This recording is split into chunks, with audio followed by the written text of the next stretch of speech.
I count, like put a ruler down, and I count the number of black, and I speak it. Like 5 black, 2 red. I see. 5 black, 6 red, Yeah. etc., I etc. see. And Frank was writing down all this. Awesome. So I had a whole page of instructions For each row. that I just went from there. And you would just have like a little cheat note as you're knitting to say. That's right. I had the sheet down there, and I put a bookmark ruler on the line that I'm. And if you don't take your eyes off what you're doing, that you can just say, like how many red, how many this. No big deal. Yeah. But it must have taken a long time It to took do. a long time. Absolutely. You hit that on the head. I'm recording you, Jack. Wow. That's really cool. That's very intricate. Okay. I found some other interesting things. You may or may not be interested in. That's all right. But it's all history things of Oh, wow. Ariel. Ariel Oh, my God. rallies. Jack. And some of them. That would be great. Because, you know, one reason why I had to buy a Vincent was so that I could be Venarial. And you succeeded. Okay. I don't think this has ever been washed. Oh my gosh, beautiful. That's how new. Cool. That's the coolest. Because I finally joined the club that both ways. I'm not half and half. Yeah. Okay. Here's the.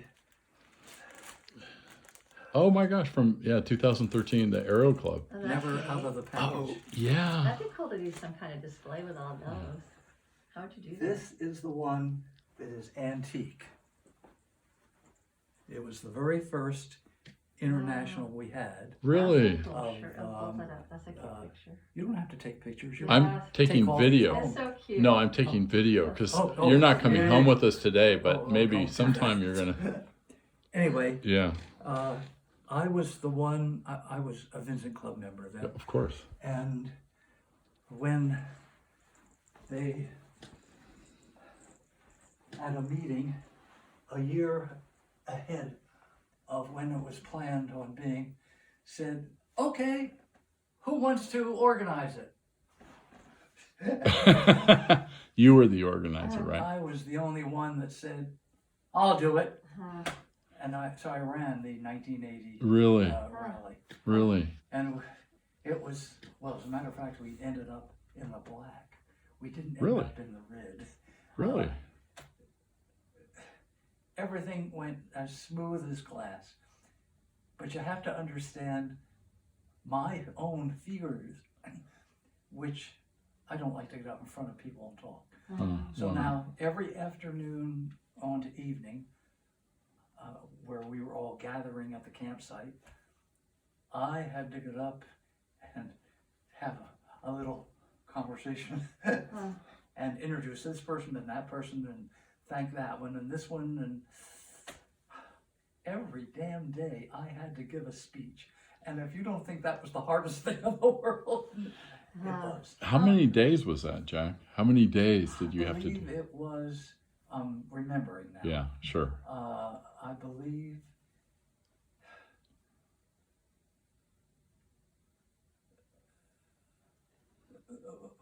5-ish, give or take. Right. Wow. A long. And Mary Andrus was alive then, Huh. and her husband, and they helped. It was really a communal effort, but it was beautiful. We Yeah. had people from England. We had Wow. people from all over the world. So 1980. And we decided to arrange, what would we say, houses for the people coming from overseas. Right. Because rather than pay for hotels, Right. it was crazy. Right. So Frank and I hosted 2 different people, groups of people. One was a couple, the Pococks, and the other was a single fellow. And they had such a good time. We had such a good time. Yeah. Would you believe I got Christmas cards for several years afterwards. I'm sure. And it was a beautiful experience. But Yeah. that I don't have a new one of that Visit Our California. But that's the only one that was left. That's great. I Well, love Jack, how that's graphic. that the piece of history is really Yeah, interesting. that is. Yeah. So tell me, Jack, how did you meet Rollie Free, or how did that connection? Up at Bass Lake, Oh, really? he was one of the attendees. Is it an attender? No, an attendee. No, you're right. And very friendly man, Yeah, very outgoing, yeah, delightful. yeah. And then he said, "Oh, does anybody need any like signatures?" Yeah. And absolutely. So he signed one of his pictures. But Yeah. as I think I told you, Yeah. it was ballpoint pen, which faded like that Yeah. through the years. But it might still have an imprint, Yeah. like a dent Yes. or something. It's Perfect. but What year do you think that was approximately, Jack, just as you go? Because I know he was born in 1900. I think that was the 1980s. It was the 80s, so he was still alive at 1980. Okay, interesting. Yep. Yeah. Because I do remember in the Ariel Club there being people who had Vincents and saying they had met Rollie Free. And obviously you're That's one probably when they met him. all at the same time. Wow, wow. Are you taking videos still? I've been taking videos for the last 6.5 minutes, but I'm sneaky. Yeah, you are. Yeah. So, tell me a little bit about. I know that you had a Jaguar and you were always interested in cars. That was my first sports car. My first good car. Well, was that an XK 120, 140, or 150? 120M. Oh, really? So it was a very early. It did not have the skirt on the backside. Right. It was just open wheels. Right. And it was supposed to be, as I remember, the hotter version. Yeah. It was the upscale. Right. Not the cruiser, but the. And, well, in honor of that car, which I adored, don't misunderstand, Yes. we renamed Monday The M. Jaguar Day Jaguar Day. because The M. every week at Monday I had to go to the agency and have something done. Oh. I get you. This week Lucas. it was brand new spark plugs. Yeah. The next week it was have the spark plugs sandblasted. The Right. next week buy new ones. The next week that's the way it went. Did I love the car? I loved the car. Yeah. But I have a very truly funny a funny story. Sure. You don't know me that well, but you know me well enough to know, do I peel rubber when I, of course not. I can't picture you peeling out. That's not my kind of. No, you've never come across that way. So, my wife and I Yeah. was married at that time. Right. My wife and I were going to Arizona to visit my folks who were out in, not Phoenix, the other one. Scottsdale? No. Scottsdale? I can't hear you. Scottsdale? No. Oh. South of Tucson. Yeah, that's Oh. it. Yeah. Where we're staying at in Tucson at a what do they call them? What's his name ranch? A Dude Ranch. which was the era. Yeah. And we took the Jag, of course. Yeah. Yeah. And you should have seen us. Pretty slick My back. wife had what they called them curry caps, and it was a mask that covered you in black Really? to keep the wind out of your face. Right. And then the curry cap was the cap, Mm-hmm. and that was sort of a white, like this, only white plastic. Okay. We looked like like idiots. But anyway, Very stylish oh, ones. very at the time. Yeah. Oh, yeah. So we were running out of gas. Not decidedly, but it was time to get gas. Right. And we're in the middle of one of those desert towns down there, Yeah. Southern California. like, oh, okay, I'll get off the freeway. And so we pulled up to the gas pumps. I filled it up. Now it's ready, we're ready to go. I put it in gear and I hit the accelerator. Yeah. And the Peeled back up. wheel spun and like, oh my God, that's not how I drive. You know, but it isn't. So I said to my wife, there must have been oil. Or gasoline Yes. on the ground right there. Yeah. There's no other excuse. Yeah, that's right. So now we're at the curb and I'm watching for traffic. It's our turn. Hit the accelerator. The tires were still oily. Right. Again, I fishtailed across. Oh my God. I looked in the mirror and there's a policeman Oh, right no. on our Oh no. And when he got up to us, he said, didn't you see me on the other side of the pumps? No, I didn't. But I, I wouldn't have noticed or looked because I don't drive like that. Yeah. Nevertheless, these are one of those desert towns, Uh-oh. which you got it. Yeah. Which Uh-oh. immediately you got the ticket, you had to pay for it. Yeah, it's a And trap. the judge is around the corner and down the street. Who's my brother? Pardon? Oh, yeah. So, we had to spend time there. I paid, now I'm out of money. Because did I have credit cards or something? No. This is the olden days. Right, right. We got to Tucson.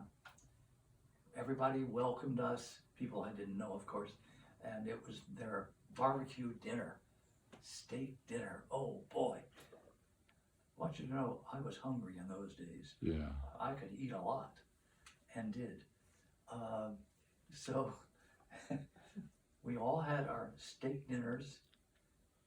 This is all elderly people, my age now. And then it was the cook saying, anybody want any more? We have lots more. Okay, I raised my hand, I had a second steak. So I had 2 steak dinners, and then I looked around the table and all these old folks were kind of staring at me like this. And I'm like, oh, what's the matter here? And everyone was offered a dessert. And I looked around and they didn't eat theirs.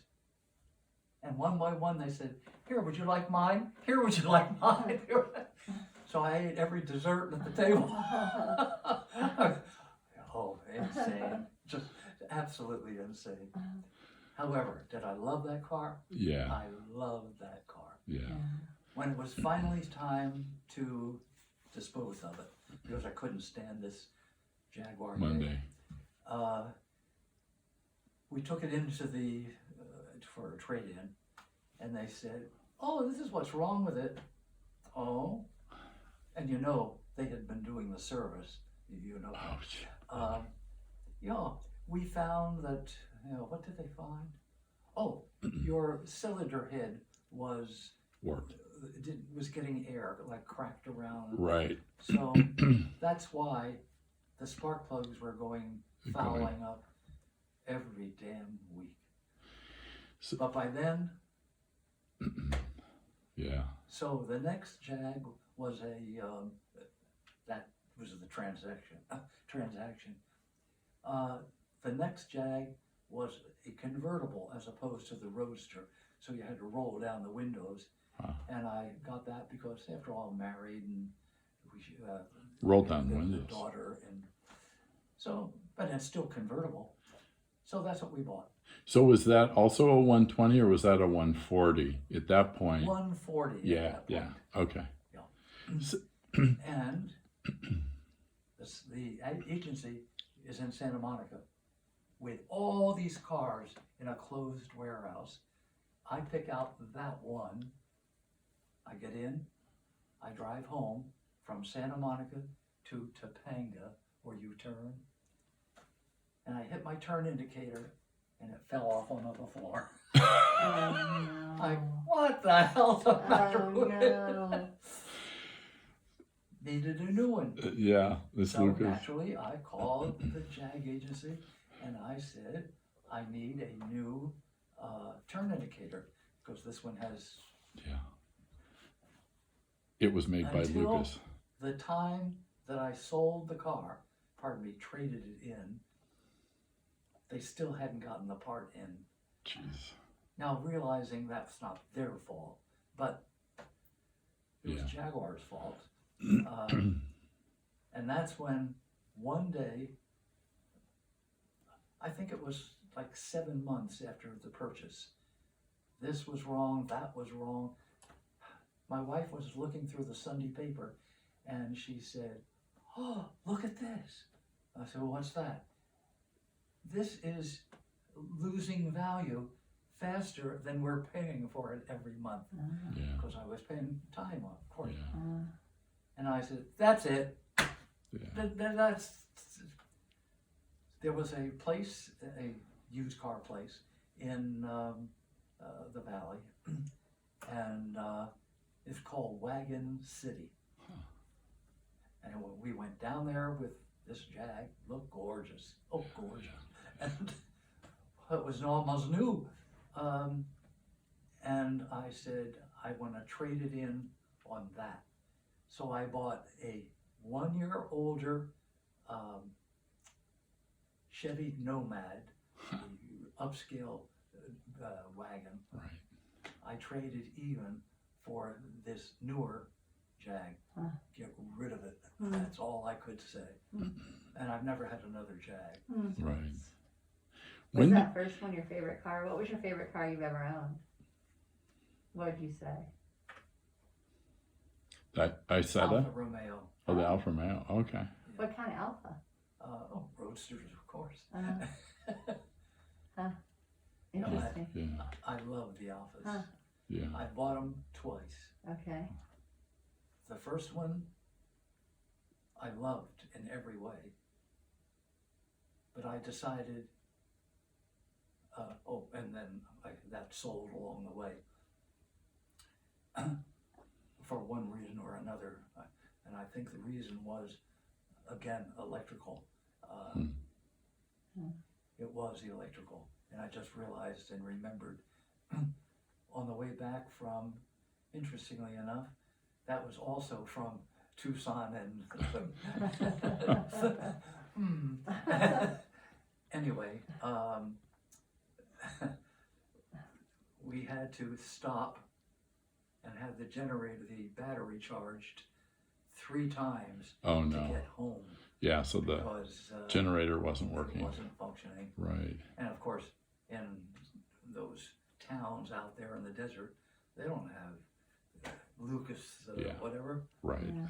So, I got here, changed the generator. That's right. And would you believe, in the period of time I had the car, which I love the car, so therefore I kept it and kept it and kept it. 5 generator and Oh no. that unit, it came always with The regulator. something else, Yeah. like a regulator. Yeah. Yeah. 5, and I still love the car. I'm nuts. When did you buy your first Ariel or your repeat, Vincent? Do you remember? Different times. Different times. The first Ariel was I was saving up my money. My past history is that once a year I would buy a car Okay. because it took me that long to save the money. Yeah. And it was only tips from my clientele Right. that I would use. I never went into household money. These are only tips. So I could save that much money in a year. And I was up to like $1,500 or something like that. But I knew in the future I was going to want an Ariel Square 4. Right. So I was looking through the Sunday paper. They should eliminate Sunday papers. Yeah, In fact, right. I think they have. Yeah. And I found one for my kind of money, $1,500. Right. And I'll go look at it. So I drove over to, I think it was like Riverside. Wow. And hey, it ran, it looked pretty good. Did I know much about them? Not really. I couldn't say, oh, that is the wrong fender and this is the wrong. No, I wasn't in that stage at that point. So I bought it. To hell with my dream. My dream was to keep saving money, and when I hit 2000, I had a different trip in mind. BMW at the time was having a trip to Germany. You have already reserved your BMW motorcycle.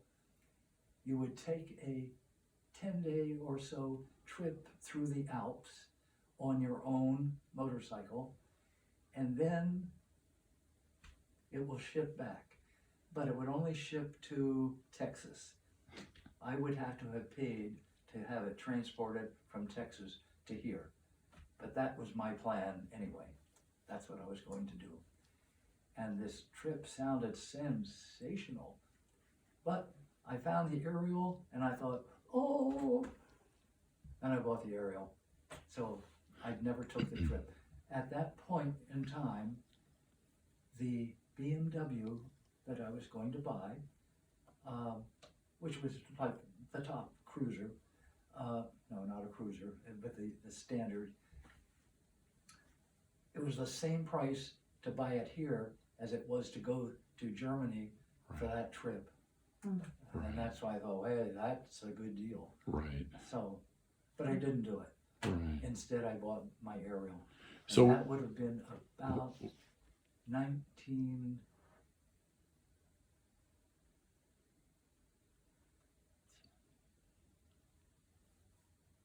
Oh, okay. Around...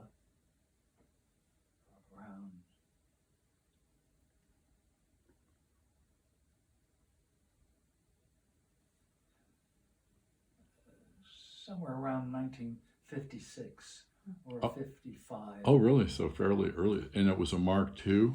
It was a Mark II. It was a Mark II. Okay. A blended Mark II. A blended Mark II. A mixed marriage, as they Yeah, sometimes that's say. what it is. But it was all pretty much correct. Right. And I didn't have to do much to make it absolutely correct. Right. As I was then in the Ariel Club, Right. I had met Wes Stohl. Yeah. Oh, was Wes in the club that early? No. Okay. Oh, he wasn't. Okay. And he had just joined the Vincent Club. Okay. And at dinner, or wherever we were, one night, he said, "You've got to join the Vincent Club." And Yeah. I said, "And you have to join the Ariel Club." Oh my gosh. So that's when we started It was an the exchange. Venereals. The Venereal Society.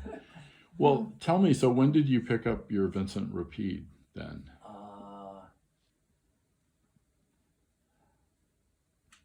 Roughly. I know it was at a show, and it was for sale. And again, I had been saving my money, but I had only saved $2,000. That's all I had. Past that, flat out. Right. And it was for sale for $2,200 or something like that. Right. And I went to the owner and I looked at it and I said, well, it's going to sound like I'm trying to beat you down, but I'm not. I only have $2,000. Right. And he said, okay. Fine. So I bought it. That's good. And of course I couldn't start it. They're hard to start. Anyway, so I went to Wes and said, now you have to join the Ariel Club. This is a two-way street. Right. And that's what happened. He joined. Yeah. So was he, so with that exchange, you're buying the Vincent, was that around the same time, 1956, or a bit later? Yes, It Wow, was, so really early. now I'm getting Yeah. around. Oh, sure. I'm not sure. I get it. Well, I had the pleasure of also, when I joined the club in, I think it was 98, or yeah, 98, of not only meeting you, but also meeting Wes, Oh, you know, who was a a nice very guy, special man. a very thoughtful, who would make parts for me just on his machine to help. I remember the meeting of him, and we might be able to, if you need to be accurate. I don't. So, okay, we might find out when the car and motorcycle show was at the sports arena, Ah, because that's where I met him. All the bikes were on the balcony, the cars were down below. oh, really? Yeah. And I was absolutely nuts about old motorcycles. Yeah. So I went one by one. I looked at this one and studied it. Then I moved myself down to the other. And I'm walking around the balcony. Yeah. I came to his BSA. I ran across a picture of that. I don't know where. But I know recently I ran across a picture. And here was this BSA. It jumped off the floor at me. It was the most magnificent, perfect restoration I had ever seen. Mhm. I was totally transfixed, and suddenly, in my staring, something moved underneath the motorcycle. What the hell was that? It was someone's rear end. So this person was cleaning the underneath, the oil the underneath that. Yeah. making it perfect. Well, perfect. It was already perfect. Yeah. Well, this body came out, and oh God, and I said, "Is that your bike?" Now, who else would be under there cleaning? So it was yes, and I told him it's the most gorgeous bike I've ever seen Right. in a restoration.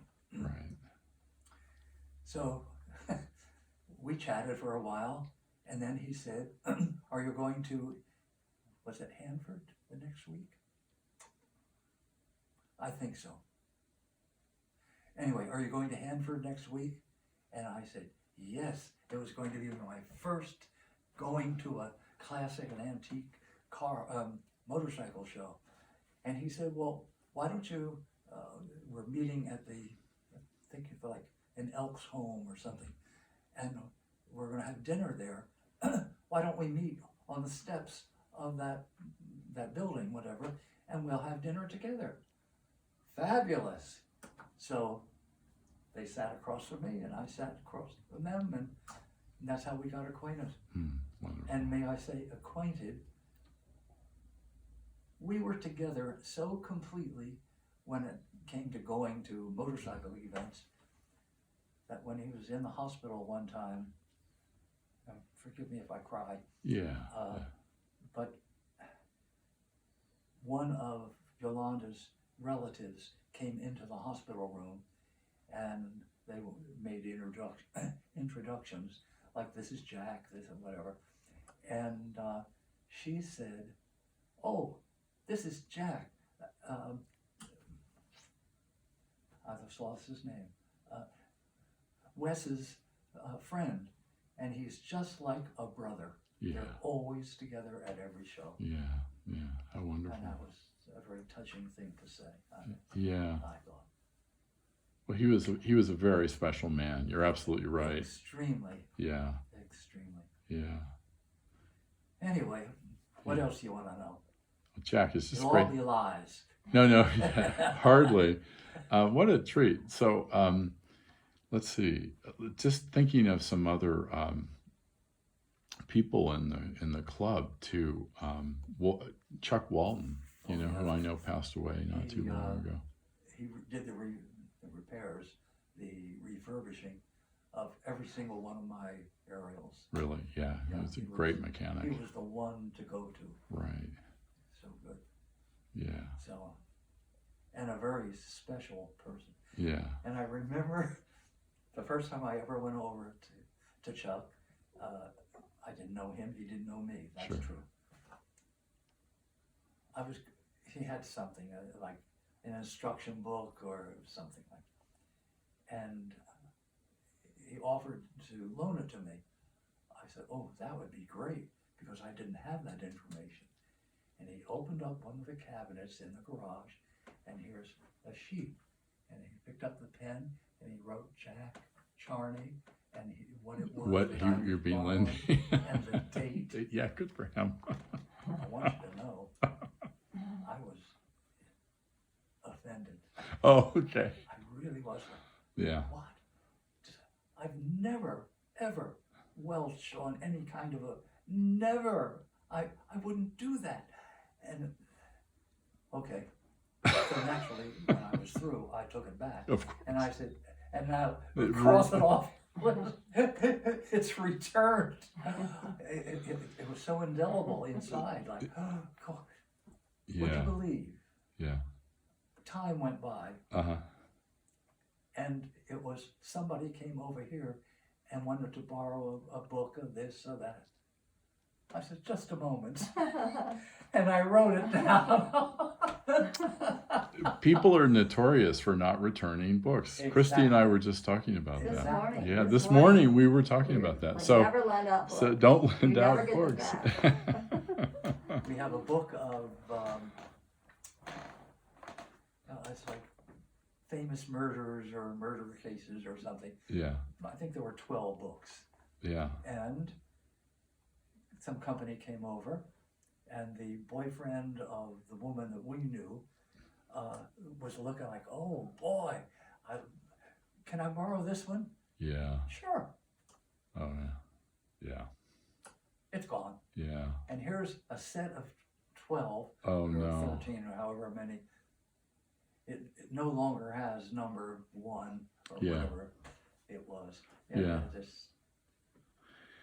Not everybody functions. No, not everyone is like you, Jack. So, There's only one of me. no, I think that's true, actually. Yeah, it is So- true. So, no interview with you could be complete without talking about the wonderful Christmas parties you had for the Vincent and Ariel clubs here. And They were special. and Frank was a part of that. And for me, it was just very moving to be a part of such a big group and people who I'm all glad you feel that way. yeah, and we could see your motorcycles, we could see Frank's interests, we could see, beautiful job in terms of the carriages that you had and the motorcycles that you particularly had. I don't know if you wanted to say a few things, but I and these other rough and tumble guys, big motorcycle guys, just loved it. And it was really apparent that they really loved you dearly, and to just come up and yeah. That's good to hear. Yeah. Because from time to time you have feelings of not sure Yeah. that other people, Yeah. anyway. Yeah. But it was, very special. I'm glad you enjoyed it. Totally. Yeah. And speaking of enjoyable, Yeah. how was your sister? Oh, so just briefly, Oh, this is really about you, Oh. but I just want to say that my sister rode in the under 18 class. I think it was equitation in Madison Square Garden and won. No kidding. Yeah, and so she has horses now. She went a period where she didn't, but when I showed her Frank's pony, she immediately knew the pony's name. Did she That's really? what I sent to you in an email. She knew the pony's name, and she said it was an unearthly pony. It was so good, and even its color, it was a chestnut, It was. and it was just out of So I think it was Mr. Sandman, yeah, okay, and he was truly the most famous, best yeah, pony Yeah. in the world. and that's not just you saying that. No, That's no. my sister who's like, this pony, just that one picture, that's all I had to do. I sent it to her, and she said it was an incredible pony. Now, And it was beautiful too. It was, he was yeah, everything. had everything. He didn't become a show pony until, I'll say, late in his life, Really. because he was at a farm. Yeah. The people didn't know anything about him. What he was. And a pony person came and bought him, cleaned him up, and started working him and showing him. And like, what do we have here? How did Frank get him then? How did? We acquired him very late in his life. Okay. Okay.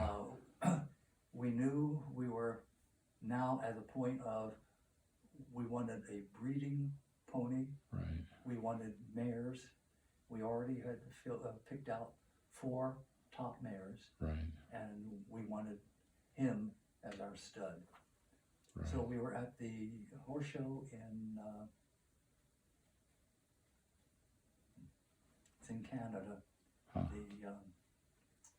The big one up there, Royal Windsor Fair. Royal Windsor, either Royal Windsor or Royal Windsor. I'm not sure. And the woman who owned Mr. Sandman and a whole string of top ponies that she showed had passed away. Her husband was there. He wasn't the least bit interested in hackney ponies. Right. That was his life stuff. Right. He was into racehorses. Right. So we went over to him in the grandstand and we introduced ourselves and asked if he were selling these ponies. And he said, yes, but Mr. Sandman is not young. He was 29, I think, at that point. Really? And he has to go either to Florida or California. And Frank said, That's well, where we live. California. Yeah. Great. Right. He sold us Mr. Sandman Right. for, I'm remembering, ridiculously cheap amount, $2,000. Right. Considering This is world class. the finest the world has ever seen. known. Yeah. Yeah. But Frank, shall we say suspicious? Yeah. No, careful. Went to the farm and he went to some of the help and he said, where was Mr. Sandman's stall?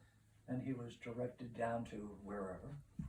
And he got down there and here is this woolly, shaggy, I mean, that can't be Mr. Sandman. Not the celebrated, Right.